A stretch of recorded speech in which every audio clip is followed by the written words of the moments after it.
안녕하세요. 예, 오늘은 인권위, 대학원생들하고, 곰배령, 대학원생 박사학위 받으신 선생님들하고 곰배령이라는 곳으로 여행을 떠나셨습니다. 저는 왜 안 갔냐고요? 저는 한 열흘 전에, 예, 비염과 성형은 아니고요. 비염으로 인해서 축농증 이렇게 시술을 했는데, 진짜 세상에서 너무 힘든 그런 고통을 경험을 하고 지금 회복 중에 있기 때문에 저는 그 여행에 동참하지 못하고 집에 혼자서 이제 회복하고 있습니다. 그래서 이번 주는 뭐 여러 가지로 바쁘셔서 그랬는지 사실 저희가 목요일 날 이 방송을 촬영을 하는데, 목요일 날 이제 아무 말씀도 없으시더라고요. 그래서 저 혼자 한번 이렇게 이런 이제 혼자 유튜브 방송, 그래도 여러분들과 약속이니까 한번 이제 새로운 시도를 해보려고 저 혼자 지금 녹음을 하고 있습니다.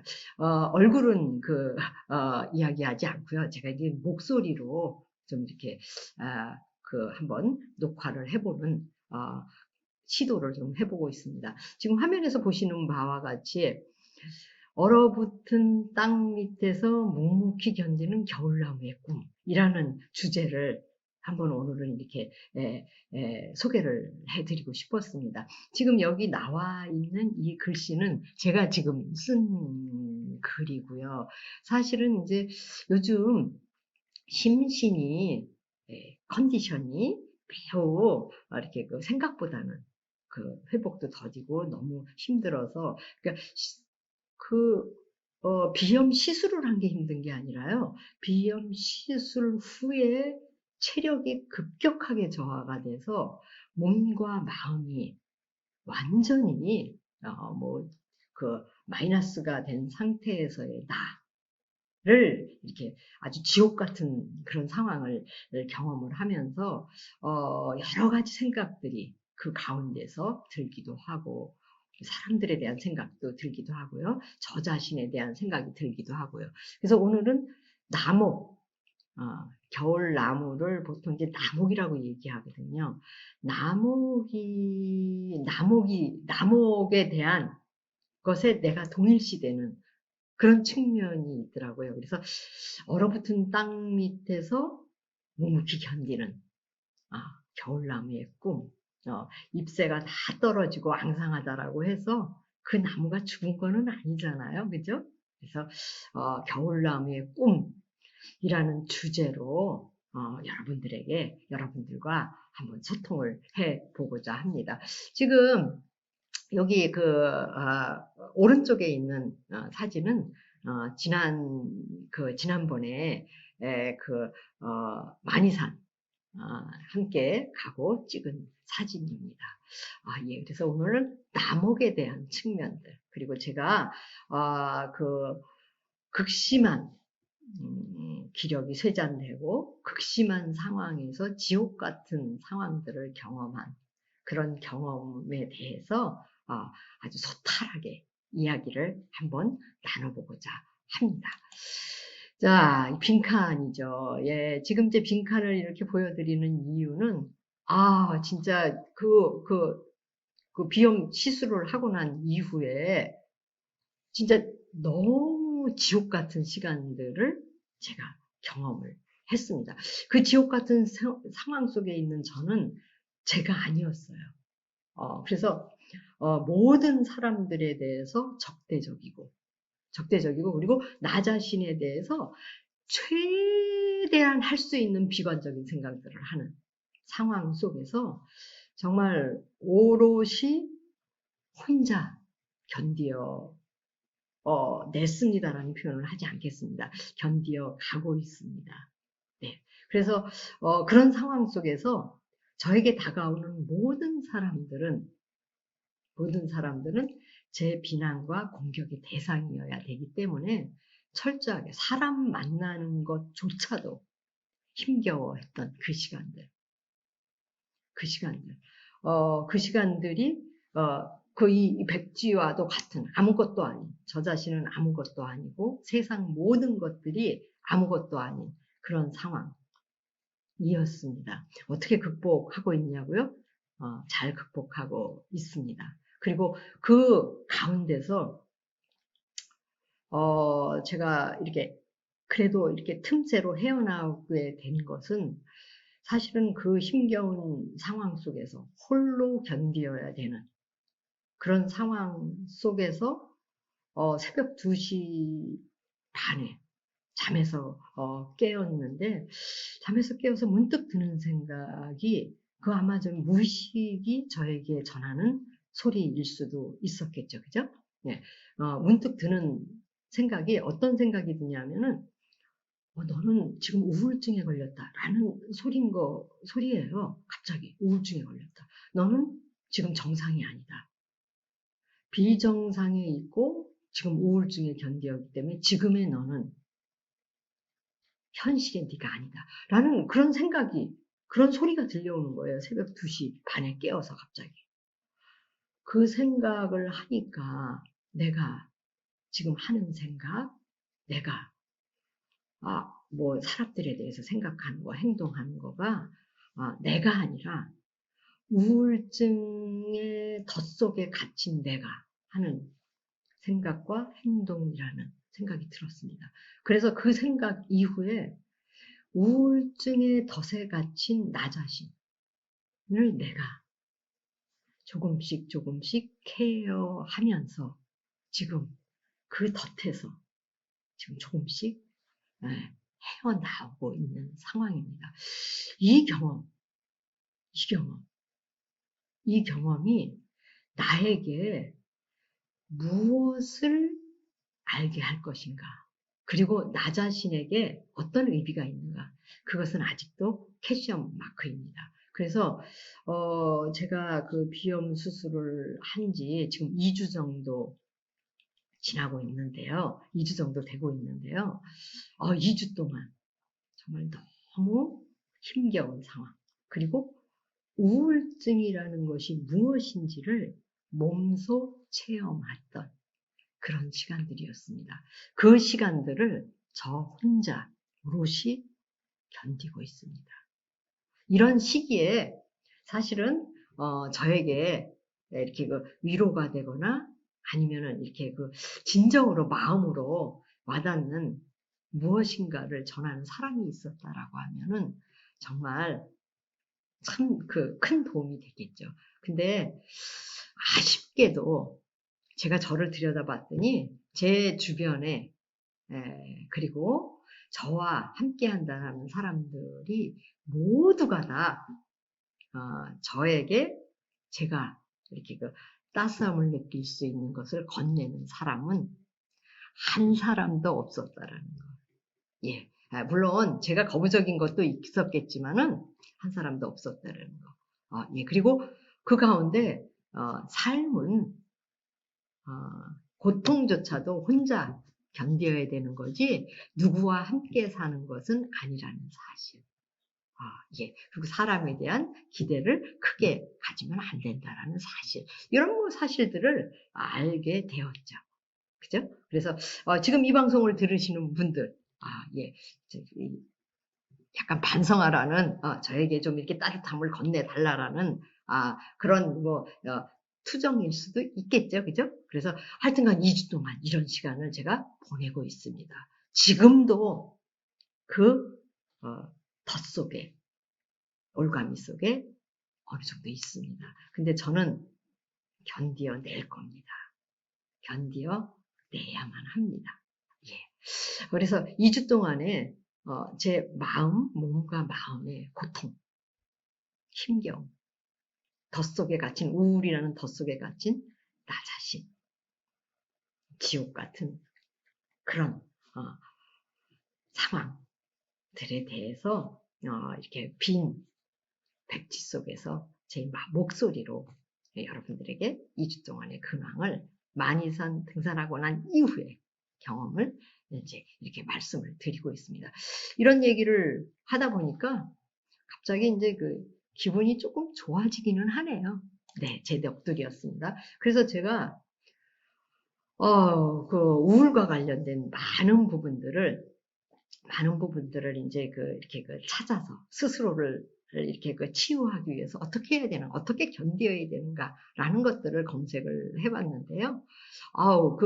그런 것들이 사실은 그 덫 속에 갇힐 때는, 그러니까 우울이라는 그런 지독한 절망의 덫 속에 갇힐 때는 그런 게 아무 도움이 안 되더라고요. 사람들이 건네는 위로, 걱정조차도 가식으로 느껴지고요. 그리고 그것 자체가 별 위로가 되지를 않더라고요.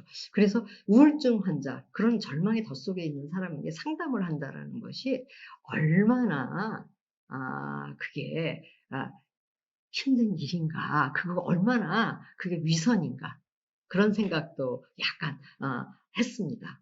그럼 어떻게 해야 되는가? 그것은 아직도 모르겠습니다. 그래서 제가 우울과 불안장애, 우울이 사실은 불안에서 오는 거죠. 우울한 상태에서 여러 가지 생각을 하는데 그게 다 걱정과 불안이거든요. 그래서 이제 인터넷에 검색해 봤더니 이런 것들이 있더라고요. 2주간 아래의 이유로 얼마나 괴로웠나 라고 해서 과민 불안, 초조한 느낌이 들었다. 여기 보게 되면 전혀 없었다, 일주 이상 괴로웠다, 며칠간 괴로웠다, 뭐 이렇게 되어 있잖아요. 예. 근데 저는 과민 불안, 초조한 느낌이 일주 이상 괴로웠으니까 2가 해당이 되는 거죠. 걱정을 멈추거나 조절할 수 없었다. 이건 저는 1점 정도가 돼요. 여러 가지 일들에 대해서 너무 많이 걱정이 됐다. 이거 1점 정도 되고요. 그리고 편안한 느낌을 가질 수가 없었다. 도저히 편안한 느낌을. 그거는 이제 그것도 1점 정도 되고요. 매우 초조해 가만히 앉아 있을 수 없었다. 이것도 1점 정도 되고요. 쉽게 화가 나거나 흥분됐다. 이것도 1점 정도 되고요. 무서운 일이 일어날까봐 두려웠다. 이것도 1점 정도 되고요. 그래서 요걸 갖다가 이렇게 해봤더니 저는 10점인가 11점인가 그러더라고요. 2주 동안의 불안 상황입니다. 예. 그래서 합계가 10점 이상의 의사 진단이 필요하다라고 했는데, 제가 이제 지옥 같다, 이런 불안 상황이 어느 정도 있을 수는 있어요. 사실은요. 있을 수는 있는데, 이것이 이렇게 너무 크고 계속 지속된다. 만약 2주 동안의 제 불안과 관련된 부분들이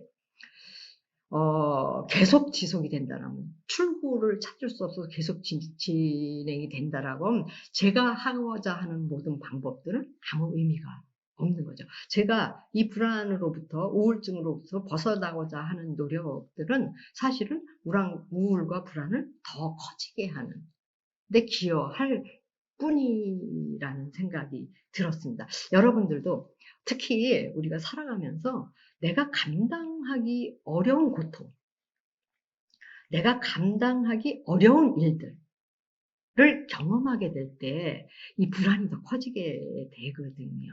근데 이 불안으로부터 불안하지 않으려고 하는 노력은 사실 의미 없는 것 같아요. 왜냐하면 우리는 인간이기 때문에 언제나 예측할 수 없는 일들, 우리가 감당하기 어려운, 경험해보지 못한 일들을 경험할 수밖에 없게 되는 거죠. 나이듦도 거기에 해당되는 거고요. 앞으로 나이가 들어서 어떤 일을 경험하게 될지, 그것은 이제 모르는 거죠. 근데 그러한 것을 경험하게 됐을 때 불안의 지수가 높아질 수밖에 없는 거죠. 불안이 높아질 수밖에 없고, 그 불안의 덫 속에 갇히게 될 수밖에 없는 거죠. 그럼 그 불안의 덫으로부터 불안하지 않으려고 하는 게 아니라, 그 감당할 수 없는 불안의 덫으로부터 어떻게 견디고 어떻게 빠져나오는가. 그 방법은 그 극심한 불안 속에 있다라는 생각이 들었습니다. 예, 이번 제가 덫 속에 갇히면서 제가 알게 된 사실이죠. 여러분들도 이러한 상황 속에 경험하게 된다라고 하면 어떻게 해야 될 것인가? 그것에 빠져나오려고 하고 안 하려고, 불안하지 않으려고 하는 노력들, 사실은 그것은 별로 의미가 없을 수도 있겠죠. 네. 자, 그래서 화면이 좀 들어갔는데요. 화면이 지나갔네요. 예. 제가 인터넷에서 찾다 보니까 사람이 행복해지기 위한 10가지 조건들에 대한 것을 연구를 하고 그것을 발표한 자료들이 있더라고요. 그래서 우리가 행복하기 위해서는 첫 번째가 공부하는 자세, 늘 이렇게 배우고자 하는 자세, 이게 필요하다라고 하더라고요. 두 번째 조건은 안정적인 대인관계. 그러니까 어떠한 상황에도 사람과의 관계에 있어서, 사람과 사람과의 관계에 있어서 힘들고 어렵지만은 지속적으로 그 사람과의 관계가 지속적인 관계가 있는 것. 이런 것들이 이제 두 번째 조건이고요. 세 번째는 이 금연, 금주, 운동, 체중 유지, 뭐, 이런 것들에 대한 걸, 그러니까 첫 번째, 두 번째, 세 번째가 네 번째, 다섯 번째, 여섯 번째, 일곱 번째. 금연, 금주, 운동, 체중. 이것들을 이야기를 하더라고요. 그래서 지금 저는 이제 제가 이야기하고자 하는 부분들은 이게 이제 일반적인 이야기거든요. 근데 이 첫 번째, 이 부분에 대해서 이제 말씀을 드리고 싶어요. 우리가 불안하거나 우울하거나 부정적인 상황, 우리를 부정적인 상황 속에서 절망에 빠지게 하는 그런 상황 속에서 우리가 배우고자 하는 것, 무엇을 배울 것인가, 그 자세를 유지하기는 정말 쉽지 않을 것 같아요. 쉽지 않을 것 같아요. 그래서 사실은 안정적인 대인 관계와 그리고 금연, 금주, 운동, 체중 이런 부분들이 필요하기는 하지만은 사실은 부정적인 상황이 되거나 절망적인 상황이거나 우울한 상황이 되면은 이 모든 것들이 다 무너지게 되거든요. 왜냐하면 덫 속에 갇히게 되면은 그 속에서 웅크려진 채로 모든 것들에 귀 막고 눈을 막고 그런 상황이기 때문에 이런 두 번째, 세 번째의 조건들이 완전히 무산되는 그런 상황이 되고 마는 거죠. 그래서 저는 그런 상황이 될 때 우리가 어떻게 하면 행복할 것인가 라는 것보다 어떻게 하면은 불행한 삶 속에서, 삶을 계속 지속하지 않는가. 그것이 오히려 보다 더 건강한 삶을 사는데 필요한 조건이 되지 않는가라는 생각이 들었어요. 그래서 우리가 살아가면서 절망일 때, 그리고 힘든 상황일 때 그 힘듦을 통해서 무엇을 배울 것인가 하는 자세. 그것이 굉장히 중요하다라는 생각이 들었습니다. 여러분들은 어떻게 생각하시나요? 그리고 더불어서 이것이 바로 이제 그거죠. 일곱 번째 조건이 고통에 대한 대응 방식이라고 하는데 이게 바로 이제 배우는 거죠. 그래서 우리가 그 연구 결과에서 그 사람이 얼마나 큰 고통을 겪었느냐보다 그 고통에 어떻게 대응하느냐가 행복과 불행을 갈라 놓았다는 거죠. 그래서 이 일곱 번째 조건, 대응 방식을 통해서 첫 번째, 무엇을 배웠느냐. 그것이 참 중요하다라는 거. 행복하고자 하는 것보다 불행한 마음, 불행한 상황을 얼마나 유지하고 그 불행한 삶 속에서 무엇을 배웠는가가 우리다운 건강한 삶을 사는데 가장 큰 조건이 아닌가라는 생각이 이제 들었습니다. 이러한 이야기들은 제가 지난 2주 동안 지옥 같은 그러한 것들을 경험하면서 제가 배우게 된 이야기를 여러분들과 공유하고 싶어서 다행히 또 임권하고 이런 얘기를 이제 주고받는 것보다 독백 형식으로, 넋두리 형식으로 제가 이렇게 하는 것이 오히려 더 편안할 것 같아서 이렇게 여러분들에게 제가 배운 것들을 이야기하고 싶었습니다. 자, 그래서 나를 죽이지 못한 고통은 나를 더 강하게 만든다. 이런 문구가 있는데요. 이런 문구를 통해서 제가 오늘 여러분들에게 드리고 싶은 메시지는 견딜 수 없었던 고통을 겪으면서 저는 그 고통을 견디는 방법을 함께 배우고 있다. 라는 메시지를 여러분들에게 전하고 싶었습니다. 예. 자, 그래서 그 고통, 괴로워하는 그 절망과 고통의 덫 속에 갇혀있는 나 자신을 외면하지 않고 제 자신에게 스스로 힘들어해도 괜찮아. 걱정해도 괜찮아. 불안해도 괜찮아. 우울해도 괜찮아. 사람들에게 화를 내도 괜찮아. 나 자신에 대해서 자책하지 않고 그렇게 나 자신을 스스로 도닥거리면서 오늘도 제가 견디고 있습니다. 이렇게 혼자서 견디는 나에게 정말 진심으로 저에게 따뜻한 마음을 누군가가 전해준다라고 하면은 훨씬 더 도움이 되고 위로가 되겠지요. 그죠? 이런 저에게 어떤 위로를 여러분들은 전해주시고 싶습니까? 네. 자, 지금 겨울입니다. 지금 나무들은 나목입니다.